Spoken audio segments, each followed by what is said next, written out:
banyak yang mikir bahwa aku tuh benci sama orang tuaku karena aku sering secara open ngasih tahu apa yang terjadi di masa kecil aku. Ibuku itu sering mencurahkan ekspresinya tuh berlebihan di depan aku, di depan anak-anaknya, sehingga kami tumbuh sebagai anak-anak yang nggak boleh nih. Kalau kita ngeluh, ibu lebih ngeluh. Kalau kita sedih, ibu lebih sedih.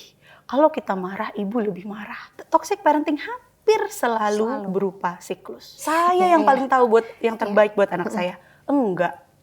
Justru ketika orang tua ngerasa bahwa dia udah paling tahu apa yang terbaik buat anaknya, jebakan toxic parenting itu tuh di situ.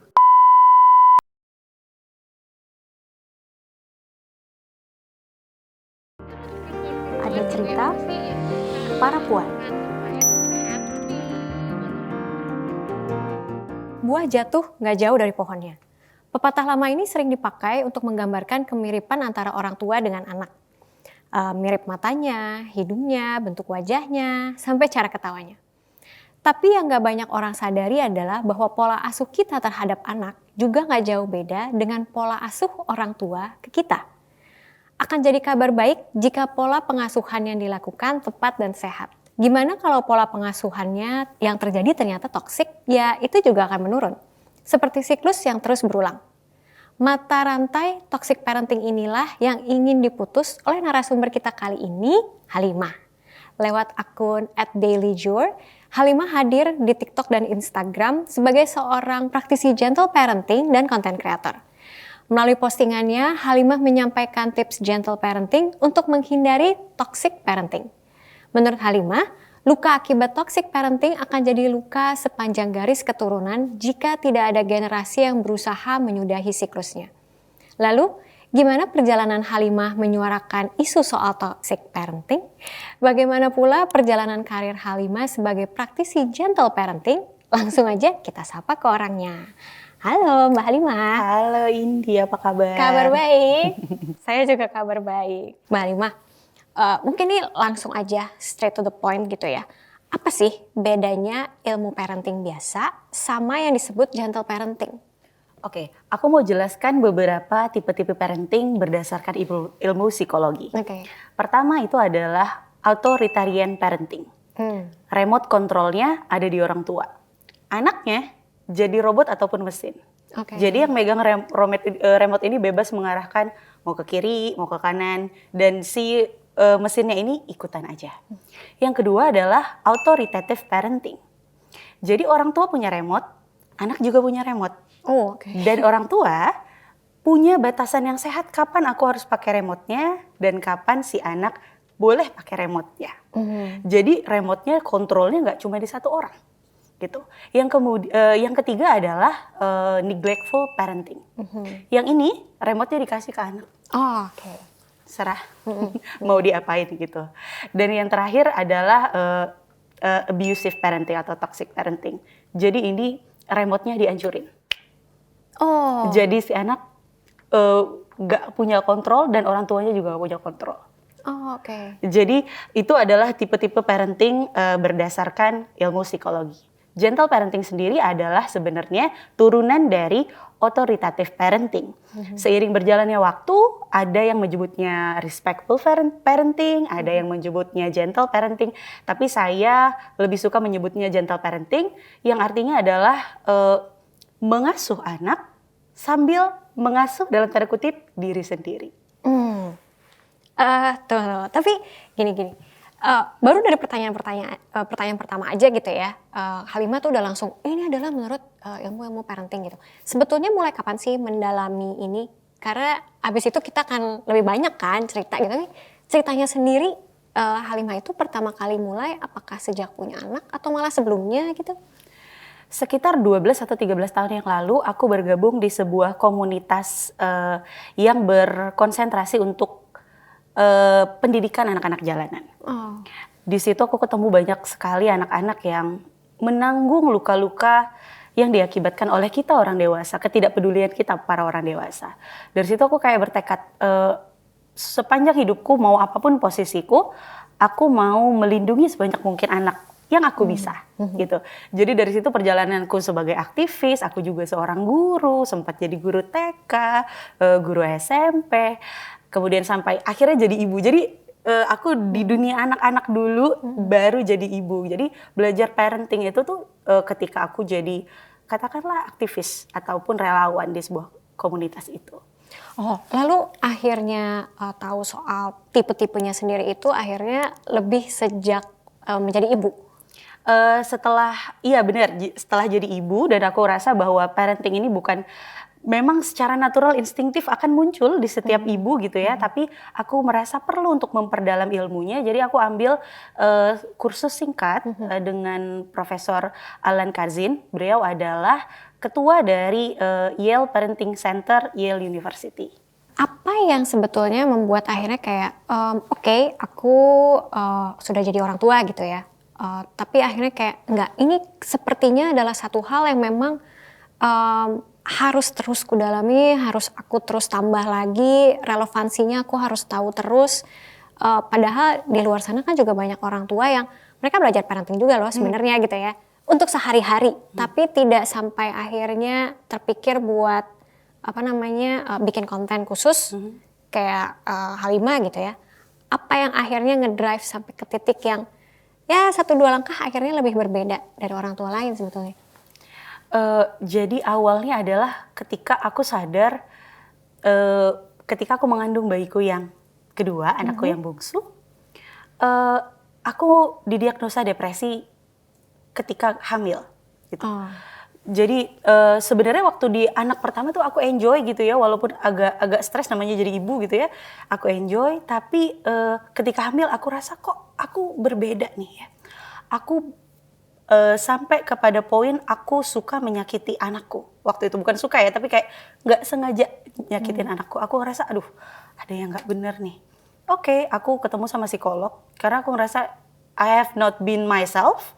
Gitu. Terus aku ketemu psikolog dan psikolog bilang setelah beberapa terapi wicara ataupun psikoterapi memutuskan bahwa ada yang nggak benar nih di sini.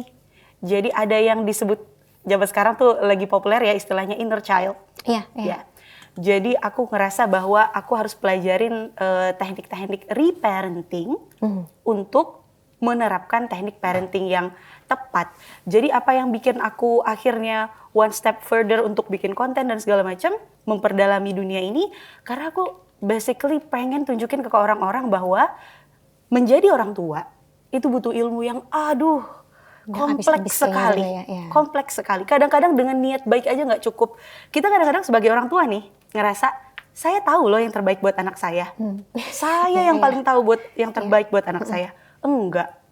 Justru ketika orang tua ngerasa bahwa dia udah paling tahu apa yang terbaik buat anaknya, jebakan toxic parenting itu tuh di situ. Tunggu. Ini jadi seru ya, karena kalau bicara soal orang tua dan toxic parenting, rasanya tuh kita bicaranya tuh bisa macam-macam. Saya juga bahkan bisa sharing-sharing nih nanti. Mungkin kita balik dikit aja nih Halimah, balik dikit ke masa akhirnya memutuskan jadi content creator. Kita tadi sebelumnya sempat cerita-cerita, ternyata mulainya itu baru 6-7 bulan lalu. Bener gitu ya. Terus followernya tapi kan sekarang udah banyak yang follow gitu. Dan ternyata followernya banyakan remaja. Bener. Nah itu menurut Halimah itu kenapa? Jadi awalnya aku bikin video TikTok itu kayak ngerasa ekspektasiku tuh rendah banget. Aku cuman pengen bikin sebuah account di mana para ibu-ibu bisa dapat bantuan tentang tips mengasuh anak sehari-hari.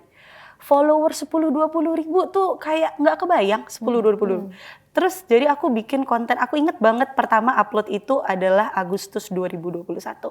Beberapa konten kemudian, 3 atau 4 video kemudian, followersnya naik jadi 50 ribu. 3-4 konten tuh ya? Seminggu.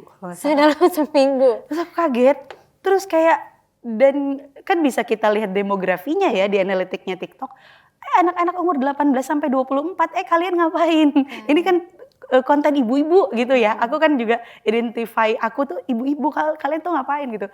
Dan makin kesini meskipun yang aku jawab tuh yang aku kasih konten itu tentang mengasuh anak, yang antusias tuh yang group of anak 18-24 ini. Bahkan karena di TikTok itu kadang-kadang sosial media kan anak-anak ini cheating soal umur ya. Ketika mereka reach out ke aku, Kak aku umur 15, aku nggak punya masalah bla bla bla bla bla. Bahkan ada seumur 13, aku punya masalah gini. Jadi oke, aku rasa ini adalah anak-anak yang nggak ketemu tempat cerita yang nyaman di rumah. Jadi nggak apa-apa kalau platformku ini jadi tempat mereka cerita gitu. Akhirnya sekarang hampir 600.000 di TikTok, di Instagram 60.000 sekian. Dan rata-rata demografinya itu anak remaja. Apakah itu juga yang akhirnya bikin lebih tajam ke cerita soal toxic parenting? Karena dalam seminggu terus ada yang 13, 15 tahun cerita soal kehidupannya, terus akhirnya kayak wah ternyata yang dibutuhin malah yang kayak begini nih. Apa kesitukah makanya jadi lebih tajam toxic parenting ya? Bener banget, karena target demografi awalnya itu, ibu-ibu itu justru sama aku tuh kayak ada resistensi. Kok kamu ngajarin sih? Kan kamu baru anak 2. Baru ya? Baru gitu kan. Kan kamu masih muda gitu ya kan. Maksudnya dibandingkan ibu-ibu yang senior gitu kan. Kamu masih umur segini, kok ngajarin kita sih? Jadi kayak gitu ya. Jadi aku rasa aku akan berbicara kepada audiens yang mau mendengar. Gitu ya, karena nggak kalau aku mendebat para ibu yang lain itu juga jadinya kontraproduktif kan. Jadi aku mengusahakan siapa yang mau mendengar aja deh gitu. Tapi karena udah resistensinya aku rasa terlalu besar, aku bisa berbicara pada audiens yang lebih muda yang suatu saat mungkin akan jadi orang tua juga. Ya udah, kita break the cycle-nya dari sini aja. Jadi kita memupuk yang buat generasi orang tua berikutnya gitu ya. Bener. Tapi kalau menurut Halimah sendiri gitu ya, melihat dari komentar para ibu, anggaplah yang mungkin belum tercerahkan dengan pola parenting berbeda lah ya. Atau pola parenting yang malah dibutuhkan anaknya. Kita tidak akan menjudge salah atau benar, tapi mungkin belum tercerahkan sampai ke titik yang sama gitu. Kalau menurut Halimah sendiri, memangnya pendidikan parenting di Indonesia gitu ya, bukan pendidikan kali ya, pola asuhnya sendiri di Indonesia saat ini udah sampai di mana sih? Lebih banyak seperti ibu-ibu yang berkomen seperti itu kah? Atau sebenarnya udah ada barisan baru meskipun usianya sama? Ini agak menyinggung soal sosiokultural juga. Masyarakat kita adalah masyarakat yang berpikir bahwa menjadi orang tua itu kayak natural akan terjadi. Kamu punya anak, kamu udah jadi orang tua, nanti kamu belajar sendiri. Suka dibilang begitu kan memang soalnya. Iya. Padahal tuh gak kayak gitu. Di luar negeri, contoh katakanlah di Jerman misalnya, ketika kamu mau menikah, paling nggak kamu harus ikut kursus singkat dulu. Layak nggak kamu jadi orang tua? Sanggup nggak kamu secara fisik dan secara mental mendidik anak? Gitu. Kalau kamu nggak dapat suratnya itu, izinnya itu, ya nggak bisa. Di Jepang juga kayak gitu. Gitu. Jadi kita butuh izin pemerintah untuk memastikan kita ini orang tua yang baik. Di Indonesia nggak ada. Kalau kita hari ini mau nikah nih ke KUA, nanti ada orang di KUA yang nanti ngasih kita, oh nanti kalau dalam rumah tangga banyakin sabar ya, dalam mendidik anak banyakin sabar A, B, C, D. Tapi nggak ada semacam asistensi. Gimana cara jadi orang tua? Gimana kita menghadapi perubahan hormon kita nih sebagai ibu? Ini dari ujung sampai ujung kepala sampai ujung kuku kan kita hormon semua ya. Ketika kita hamil, bagaimana hormon kehamilan kita itu mengubah pola pikir kita. Ketika kita melahirkan, bagaimana hormon melahirkan, hormon menyusui itu bakalan mengubah pola pikir kita. Nggak ada yang ngasih tahu gimana cara gitu. Bahkan orang yang punya akses di kota misalnya, di mana pendidikan terhadap prenatal care gitu ya, banyak pusat-pusat bidan, dokter obgyn, itu aja belum banyak yang aware gitu. Jadi boro-boro kita bahas soal parenting, bahas ketika ibu melahirkan anak aja nih, banyak yang lalai. Kayak kemarin ada ibu 3 orang yang membunuh 3 orang anaknya. Itu adalah postpartum depression yang nggak diobati. Dan dia dibiarin aja. Dan dibiarin aja. Akhirnya dia disalahkan karena itu.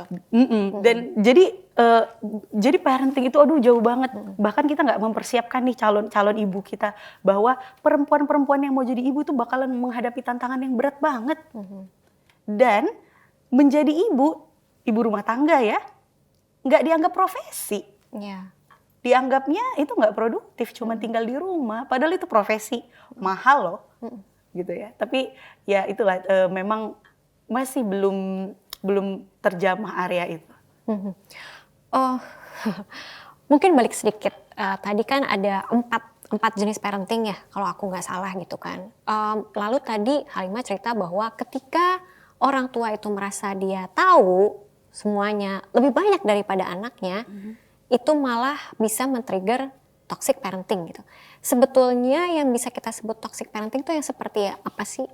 Apakah ada batasan kiri ke kanannya gitu atau gimana ya sebetulnya? Anak zaman sekarang tuh suka banget Apa-apa toxic. Apa-apa toxic ya gitu ya. Duh aku nggak dibolehin pulang malam, orang tua aku toxic nih, nggak gitu juga gitu. Toxic parenting kadang-kadang malah bisa wujudnya adalah orang tua yang gampang banget muji anak. Oke, ya. Pencapaiannya misalnya, mama aku gambar ini, oh iya good job anakku bagus. Mama aku ini, oh good job. Tanpa pernah memberi pujian spesifik. Oh iya kamu sudah berusaha mencampur warna ya. Itu akan bikin anak, oh aku yang dipuji tuh bukan pujian kosong. Gitu. Tapi kreativitasku menyampurkan warna. Gitu. Jadi toxic parenting adalah ketika kita ngerasa bahwa yang penting aku sudah berniat baik jadi orang tua. Nanti anakku jadi baik. Niat aja nggak cukup tadi tuh ya? Niat aja tuh nggak cukup. Banyak orang tua yang mengekang anaknya dengan niat aku mau ngekip anakku ini, menjauhkan mereka dari hubungan yang terlalu bebas gitu ya. Jadinya strict gitu. Kekepin anaknya di rumah, nggak boleh keluar, nggak boleh gini-gini gitu ya. Ini kamu bakalan kaget kalau DM-ku aku buka nih sekarang ya. Anak umur 15 anak umur 15 tahun, young as 15 tahun. Ngaku ke aku bahwa udah pernah having sex. Dia bilang, di rumah aku tuh nggak boleh pacaran kak. Tapi sebenarnya aku udah having sex sama pacar aku. Aku ngerasa berdosa ngelakuin ini, tapi orang tua aku tuh susah banget diajak untuk komunikasi gitu. Jadi toxic parenting adalah ketika kita ngerasa saking taunya kita tentang si anak ini, kita nggak tanya, kamu maunya apa? Kamu tujuannya apa? Kamu interestnya apa? Sehingga hidup dia, kita yang mengarahkan. Ketika waktunya si anak ini bermasyarakat, dia harus bekerja sendiri secara mandiri, dia bingung selama ini disetirin, tiba-tiba disuruh nyetir sendiri. Mana rem, mana gas, nggak ngerti. Karena selama ini disetirin gitu. Nabraklah anak ini. Itu toxic parenting sebenarnya. Penyebabnya sebenarnya apa sih kalau kayak gitu tuh? Siklus ya? Toxic parenting hampir selalu berupa siklus. Kalau misalnya contohnya kayak gini, contohnya mungkin dia adalah dia adalah anak yang dulu orang tuanya itu malah tipe yang ya udah deh dikasih aja remote-nya kayak gitu. Tapi lalu dia mengalami oh ternyata kalau gue melakukan ini salah, oh ternyata kalau aku melakukan ini salah. Sehingga akhirnya malah ke anaknya dia lebih protektif dibanding orang tuanya ke dia. Nah, apakah itu bagian dari siklus juga atau akhirnya dia kayak ada variabel berbeda tuh? Bener banget Indi, itu siklus, itu salah satu siklus. Ya? Itu tetap siklus. Misalnya gini, orang tua yang waktu kecil dibesarkan dengan keadaan ekonomi yang sangat susah, sampai dia mau beli mainan apa, mau beli jajanan apa nggak sanggup. Ketika dia berusaha, akhirnya jadi orang yang berada dan dia punya anak, dia cenderung kasih aja deh. Aku waktu kecil nggak bisa beli kayak gini semuanya. Anaknya tunjuk apa beli, anaknya tunjuk apa beli. Itu juga jadinya permissive parenting, di mana remote controlnya dikasih ke anak. Padahal harus dua nih yang megang remote control gitu. Itu juga termasuk siklus. Kalau misalnya Halimah sendiri gitu, apakah pernah mengalami sebentuk toxic parenting mungkin dari orang tua sehingga akhirnya merasa ini juga sangat penting banget buat kita putus, atau memang semuanya itu berdasarkan dari audience yang didapat di DM itu? Oke. Aku mau disclaimer dulu. Banyak yang mikir bahwa aku tuh benci sama orang tuaku karena aku sering secara open ngasih tahu apa yang terjadi di masa kecil aku. Aku sama sekali nggak benci sama orang tuaku. Bahkan sampai saat ini di masa tuanya aku yang taking care of financially, membiayai orang tuaku, sama sekali nggak benci. Tapi ketika kita mengetahui, mengidentifikasi apa yang salah dengan pola asuh orang tua kita, itu sebenarnya adalah bagian dari usaha kita untuk memperbaiki kualitas hubungan kita. Oke. Gitu ya. Itu angle yang bagus loh buat melihat situasi. Iya, jadi kalau kita mau ngobatin luka nih, salah satu langkah pertamanya adalah kita akuin iya kita luka ya. Kalau ini pura-pura enggak kok nggak sakit, gimana mau diobatin? Ditunjuk iya ini luka. Ini luka karena dulu dipukul, ataupun kena gores, ataupun kena cakar. Kita identifikasi kenapa lukanya, baru kita obatin. Jadi waktu kecil, ini agak lucu sih. Ibuku baik banget. Aku tahu ibuku hatinya mulia sekali, tapi mungkin kecapean karena ayahku adalah tipe yang agak-agak avoided secara emosional, emotionally unavailable kata anak zaman sekarang mah, nggak ada di rumah gitu ya. Terus orang tua ibuku itu sering mencurahkan ekspresinya tuh berlebihan di depan aku, di depan anak-anaknya, sehingga kami tumbuh sebagai anak-anak yang nggak boleh nih. Kalau kita ngeluh, ibu lebih ngeluh. Kalau kita sedih, ibu lebih sedih. Kalau kita marah, ibu lebih marah. Jadi kami bertiga tumbuh jadi anak yang nggak mau nunjukin emosi kami. Aku pernah beli nasi goreng dan aku nggak bisa makan pedes. Terus aku bilang ke masnya, Mas nasi goreng satu nggak pedes ya? Oke. Pas lagi goreng nasi, itu sambal seabrek-abrek dimasukin ke pesenanku. Aku pengen bilang, Mas nggak pedes, nggak berani. Karena aku sering dibentak kalau menyampaikan. Efeknya ke situ ya. Karena anak yang sering dibentak ketika menyampaikan sesuatu akan tumbuh jadi anak yang takut berpendapat. Ini yang nyebabin kenapa ada anak-anak kalau mau tanya sama gurunya di kelas gemeteran duluan. Padahal guru itu memang tugasnya adalah untuk ditanya-tanya. Tapi mau nanya guru tuh, aduh rasanya gemeteran gitu, aduh berat banget. Gitu. Jadi dampaknya tuh sejauh itu. Pernah lihat juga situasi di mana ada satu anak waktu kecil tuh dia super ceria, lompat sana lompat sini. Tapi pas udah besar, terus dia lebih cool, lebih tenang, beda lah gitu. Terus orang sekitarnya bilang, ih kamu sekarang kalau udah gede lebih diem ya, lebih ini ya. Usut punya usut, waktu kecil dia emang dikit-dikit, lama-lama akhirnya dia, ya udah gue diem-diem aja.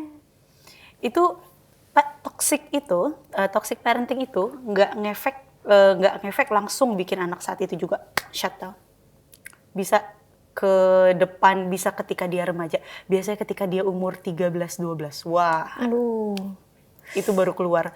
Itu kenapa yang bikin masa remaja banyak banget yang rebel. Ternyata dari situ. Ternyata dari kemarin di belakang. Nah, kalau misalnya soal Halimah sendiri, tapi pernah mengungkapkan nggak ke orang tua akhirnya mungkin pas udah sekarang gitu, atau pernah nggak sih akhirnya Bu in order to dalam rangka memperbaiki hubungan tadi, dan ketika aku didiagnosa waktu itu depresi ketika hamil, salah satu proses damai yang harus aku tempuh adalah memang berdamai dengan orang tua sih. Akhirnya dipaksa keadaan ya? Dipaksa keadaan. Tapi kalau kita ini adalah orang yang udah sembuh ya, ketika kita ngobrol, itu tuh emang udah nggak ada ledakannya lagi. Ketika ngobrol sama orang tua, aku tuh kayak, ayah, aku paham loh kenapa ayah kayak gituin aku dulu. Karena ayah waktu kecil juga digituin ya sama datuk ya, kami kan orang Melayu ya. Datuk dulu keras banget. Hidup di zaman waktu itu, ayahku di zaman yang susah banget. Waktu itu baru-baru kemerdekaan, dan datukku itu juga dulu tentara. Keras banget. Keras, ya.